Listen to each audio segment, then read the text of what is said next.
Hi, this is Paul Palmer. I'm back again with Natasha. Hey, Natasha. Hey, Paul, we're having more fun today, huh? Oh, we are, yes. What do we have in store for them? Well, today we're talking about change management again. But one of the planning stages that you do when you're doing change management is the risk assessment. And one of the tools that I really like to use is called FMEA. So that's about the failure modes and effects analysis. So what that really means when you're doing a pharmaceutical project, when you're looking at what's going right and what's going wrong. So you look at your process, you look at your critical control points, and you look at what's called failure modes. So you identify where you believe in advance things might go wrong. So you've got your failure modes and you put them into a list. And then you do your impact assessment. So that's effects. So failure modes and effect analysis. And you have a nice structure to put it in. And a lot of people stop there. So they think, well, we've done our risk assessment, we've documented it, let's get on to implementing our change. But what they don't think about is reviewing the analysis, reviewing the risk assessment throughout the project, throughout the process when they're making the change. And that's when they come up with what we were talking about earlier on, before we started the camera, I suppose. And that's the invisible problems, the things that you haven't predicted, which they should review the risk analysis, or they should review the FMEA, failure modes and effect analysis, during the project. So I just thought we might have a quick discussion about the potential invisible problems that they want to be looking for. Well, I'm looking at your slide and I'm seeing the bad planning, I'm seeing the missing feedback culture, and then if you move your head just a little bit, the slow decision making. And you know what I don't see? I don't see the people side of it. Mm. And the invisible problems, all of that, the bad planning, the feedback culture, the failure to meet deadlines, all of that happens because people are miscommunicating, because they don't see one another. They don't even sometimes see themselves and their own motives. So all of those invisible problems have a deeper invisible layer, which is the people side of change. So that's impacting all the different areas that we talked about. But if I'm there doing my failure modes and effect analysis, people is one of the legs on the fishbone diagram that many people use for the initial stages of the failure modes analysis. So The the fishbone question diagram. is, Sorry. sorry to interrupt, but the question is, how do they measure the people side and what do they use to measure and what are they looking for? Well, the thing I usually see on there is training. Yeah, Not training really solves much. everything, right? Yeah. Yeah, but it's rarely anything else that's been identified.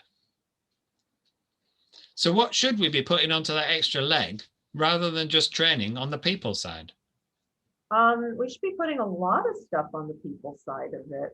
What we want to look at are the leadership qualities of a particular leader in alignment with the culture of that leader's team. Are the people on the team doing the kind of work that they're naturally inclined to do as part of their natural processing? How are the people connecting and communicating?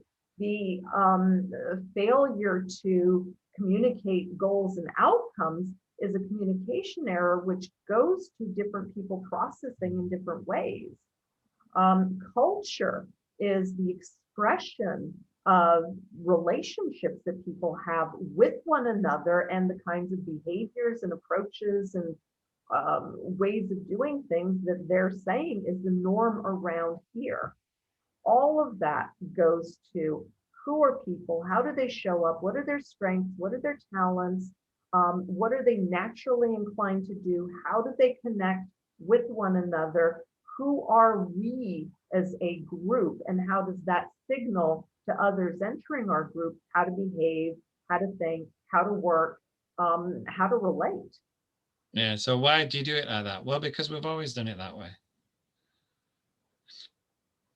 So then if you're trying to identify the potential failures or the things that could go wrong,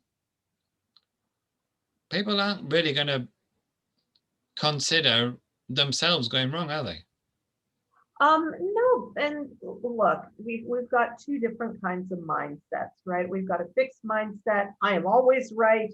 I am infallible. I need to be perfect. And then we've got the growth mindset, thanks to Dweck, that says I'm going to continue growing who I am and my potential and changing and evolving myself.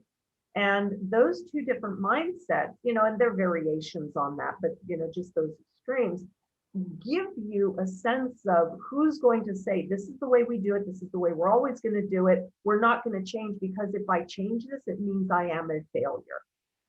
Versus those who say, we've always done it this way, there's a better way to do it, let's evolve it. It doesn't mean I am a failure. It means the system has evolved and we need to grow with what's happening. And they're very different ways of seeing it. And that's kind of an oversimplification of it, but it's a really nice way to describe what you're talking about. So if we want to put people into the right mindset to accept a change or to not become one of the failure modes, then we need to preempt it and introduce it in an appropriate way that brings them along with the change.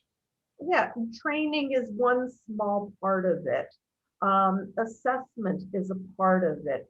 Changing workflows and working relationships is another part of it. We do that through supportive leadership. We do that through coaching. But it has to be embedded in that organization. So to me, the coaching and the support is part of the training structure.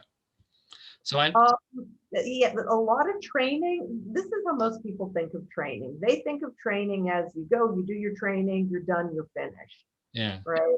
And if you don't have a prep phase in the beginning, that training isn't going to stick. In fact, within 30 days, 90 to 95% of what they learn on that training is gone. So you've got to have a prep phase, you do your training piece, and then you've got to have follow-up reinforcement and support to ensure that you consolidate what's been learned and that it actually takes behaviorally in changes. And usually an offsite, a few days here, an online something doesn't make the change because the organization itself is so difficult to move. Yeah, it makes sense. So it's got to be part of a larger, that's a tactic. Training is a tactic as part of a larger strategy, but it's got to fit properly and be constructed within that larger strategy of making the change happen. I think that's something we need to come back to. Yeah, I think we've just created ourselves another 5 sessions. We have. Okay, Natasha. All day. I think we're going far enough off topic from the invisible problems that we should end it there and come back to it another day. Because there's so many invisible problems, and I look forward to it, Paul. Of course. So if somebody's thinking, how are they going to identify those invisible problems? Where do they start? The way I would start, but I am biased, is I always start with our spiral dynamics assessments. I start with the spiral dynamics change readiness index. I start with our spiral dynamics discover. Sometimes we'll work with the spiral dynamics values profile. That gives us a whole view of a department and an organization. I'm just wondering how a pharmaceutical organization, where do they start? How are they going to even contemplate the risk? If they've never done an assessment, where do they start? Is there some free tool that they can start with to see if they've got something that they've got a problem with, to identify the first problem at the beginning? There are so many different people tools and all kinds of analytical tools. And the challenge with those is you need to know what problem you want to solve and what you want to examine before you select the tool. So it's the research first. You need to Yeah. know what you're researching before you can identify what. So when I work with somebody on a protocol, I always say, "What's your I can't think what the name of it now is.